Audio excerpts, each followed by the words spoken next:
Anyway, welcome to Canada and congrats on this awesome film. You know it's a great sign when the press, the cynical press are applauding. That's got to feel awesome.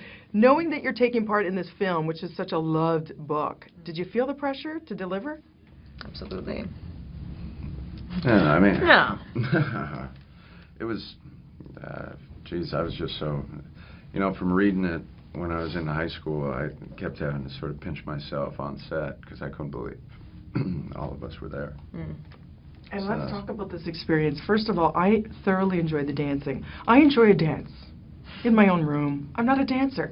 You guys unleashed, like dance like no one's watching, take it to the 10th degree. Amazing. How did you learn to do all that jazz bopping? Like I'd look electrocuted. You know, you guys were sexy. Jazz has never looked so sexy. Was there training involved or were you just kind of feeling it? High five. Well, a little bit. I mean, we'd meet up and, you know, it was kind of unique. It was about, because it was an age coming right out of the swing and stuff, and we couldn't really figure out, there was no footage of this kind of dance, you know. And in the script and in the book, it's actually a very small bit. It just says, you know, while this New Year's party's going on, Dean and Mary Lou do a love dance. And then Jack is doing this and blah, blah, blah, blah, blah. And it's just a love dance. And so it's like, all right, so it's just maybe they catch a glimpse of us over here. Yeah. So it was about finding the right music, you know, that kind of, I think, gave birth to the movements, really. It was about following the beat, you know. Yeah. So who was the leader of the love dance? There's always a leader. Was it you, Kristen, that set it off, or was it you, Garrett? I'm not saying this in any sort of gloating way. It was because it was told to us. You know, he said, it's you. You got to make the first move. She follows. So I was like, well, here I go.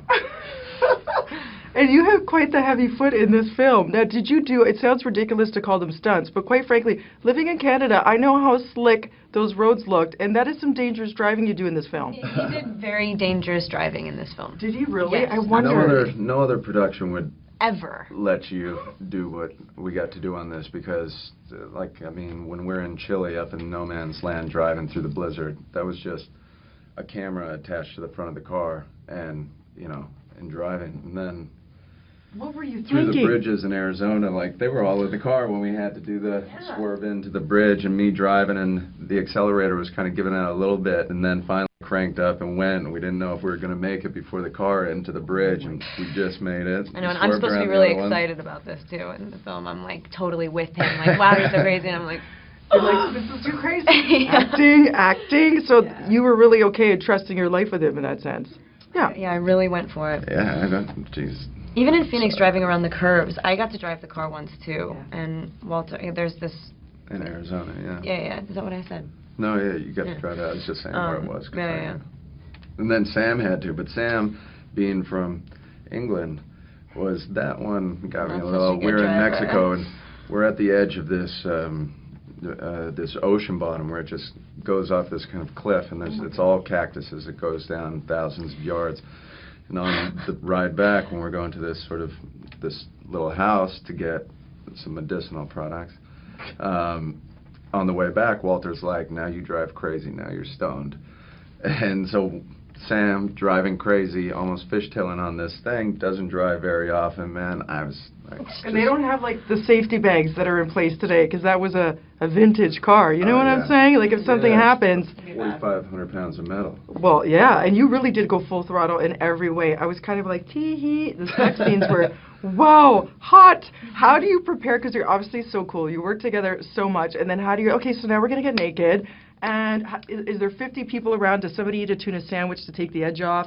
Is there, like, you know, cheesies? Like, how do you tackle that so that you're... A lot of situations, they're usually pretty sensitive towards some of these scenes. You know, they'll try and get as few amount of crew members up there, you know, who doesn't need to be there, don't be there. But it's like here, there's far too many crew members here. Come on now, we can't work like this. This is about the amount of people that would be there observing you in very personal sort of moments. But because it's in the script, it's on the schedule, you read it in the book, you want to pay homage to these wonderful spirits that inspired you. It's sort of, you know what you got to do. You come to set and you just say, here we go.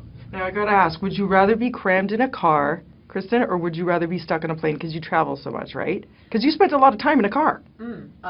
Crammed in a car. Crammed in a car. Oh my gosh, yeah. I mean, on the road, hence the name. What would you rather? Crammed in a car, stuck in a plane? Crammed in a car.